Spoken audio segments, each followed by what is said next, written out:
Hey, what's going on everybody? My name is Alvy Macias, and in this video, I'm going to be explaining the 6 tips that I think are crucial for you to know in order to pass the SIE exam on your first try.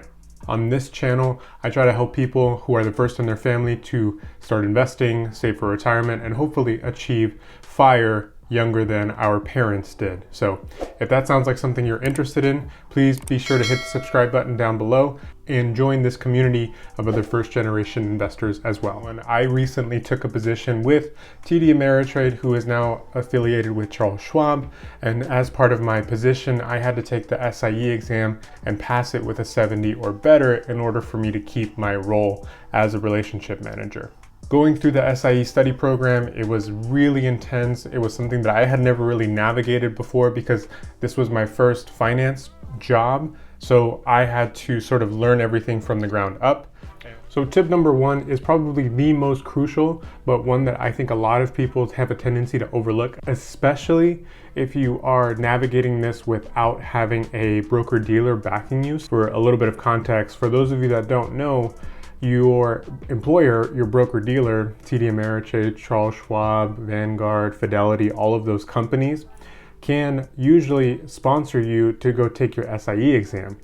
The sort of big thing with the SIE exam is recently, you don't necessarily have to have a broker-dealer back you. You could, in theory, just study on your own, take the exam on your own, pay for it all out of your own pocket, and you don't have to go through a broker-dealer or have a position tied to the exam. Where I think a lot of people fall off in both cases, either self-sponsored or employer-sponsored, is not going through the specific material in its entirety. What I mean by this is, for me, TD Ameritrade used financial consultants, and they have a very structured online course that you follow from point A to point Z, and you go through each progression at a very specific time frame or within a very specific window. With the training consultants program, we had pre-recorded lectures, chapter exams, physical textbook that we used, as well as an online textbook, and full practice exams with the same number of questions that we were expecting the actual exam to have. A piece of advice that I heard a lot of people give me and my class or my cohort was go through the entire program and just trust the process. So with that, what they were referring to is that a lot of people have a tendency to skip, or they won't take the practice exam seriously, or they won't take the chapter exam seriously, and they just like to skip from point A to point Z or point A to point D and then G. You have to follow these programs in the exact same structure that they're set up. Make sure you go through the program, do the chapter exams, make sure you do the final exam practice questions, and make sure you do the final exams, all the attempts that you have, because you want to understand where you're weak and where you need to go back and rewatch lectures. Tip number 2 for passing the SIE exam on your first try, study the book after hours. Again, because I was going through this exam under TD Ameritrade, we had Monday through Friday for about 2 weeks to study, and that's all we did. We just studied for this exam because that was our main focus when I first got this job. I studied from 8 a.m. until 5 p.m. Monday through Friday for 2 entire weeks. After my studying, my formal studying, I would go back, rewatch some lectures, still read my book, sort of reskim some of the important points that I wasn't really understanding. This really helped me because I was able to use that time not only for my study session during the day, but I also was able to go back after hours and really try to hone in and understand the concepts that just weren't making sense. Also, don't forget to subscribe to the YouTube channel down below if you are enjoying this content and you want to connect with other individuals who are the first in their family to begin investing. So first generation investors. Thank you so much. Tip number 3 for passing the SIE exam is take multiple practice exams. In the training consultants course at the end, you do have the opportunity to take practice final exams, which again are structured exactly as to the ratios and the percentages of questions per category that the real exam should have. Where I see a lot of people fall or not do this correctly is they take 1 or 2 practice exams, they have a detailed look as to what chapters they maybe should go back and review, but then they think, well, I'm passing, so I'll be fine. I really don't need to go back and study those areas. You have to remember the SIE exam has a test bank of over 5,000 questions, and it grows every year. It's very important to remember that just because you did well on one practice exam does not mean you're going to do well on the other practice exam.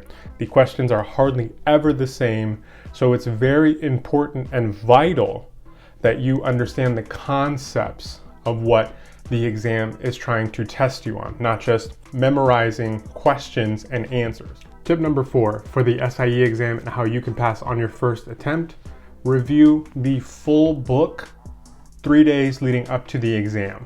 It's very important that as you start to get towards the end of your studying and maybe a week, or I should say 3 days up to your exam date, you're going to start to feel like maybe you're forgetting some things, or the stuff from chapter 1 is not as relevant in your mind as stuff from chapter 10 or 11. So it's very important leading up to the exam, you're still skimming through the book or going back and watching a lecture or two from each chapter. So all of the information is still front of mind, as opposed to trying to call back stuff from chapter 1 that you saw, 13 days ago.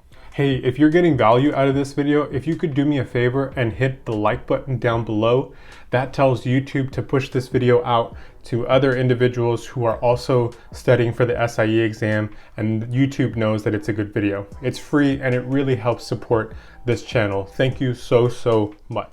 Tip number 5, the most important tip: don't cram the night before your exam. Trust me, I've heard some horror stories. My cohort has had some horror stories happen. You don't want to cram the night before your exam for a multitude of reasons, but arguably the most important is you're not going to get a good night's rest, and what can you really learn within 24 hours of your exam? 24 hours before your exam, you should be resting, you should still be reviewing, but you're not trying to study and learn a whole new concept the night before. You're just kind of, like I said before, keeping everything fresh, keeping everything relevant. But you definitely want to make sure you get a good night's rest. You definitely want to make sure you get a good solid dinner the night before, so you have a good amount of food in your system if you have to take the exam early the next day or something like that. Rest is arguably way more important than cramming a study session in the night before. And finally, tip number 6, arrive at least 30, if not 45 minutes early to your exam time. It's important to note that the SIE exam is not like many other exams.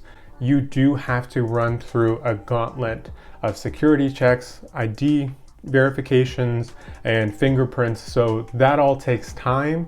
It's also a little unsettling if you're not used to it or anticipating it, and so you just want to give yourself plenty of time to go through those steps, and then also run to the restroom, maybe try to get a last little sip of water before you take your exam, and also just to kind of center yourself and settle down. I saw a lot of people on my exam date running in 5 to 10 minutes before their exam time, and then they still had to go through a 30-minute security check. So they were late to their exam, and it just makes for a very stressful situation that doesn't need to be stressful. Yes, it is an exam, but it doesn't need to be a stressful experience for you. 30 to 45 minutes early at a minimum, more if you can, just so you have plenty of time to park, know exactly where you're going, check in, go to the restroom, and usually they'll let you start your exam early if all those things are done ahead of time. All right, everybody, thank you so much for watching this video. If you're interested in learning more about the SIE exam and what you should expect the day of the exam, check out the link I have right up here. This video goes over all of my experiences on the day of the exam and what you should expect as well.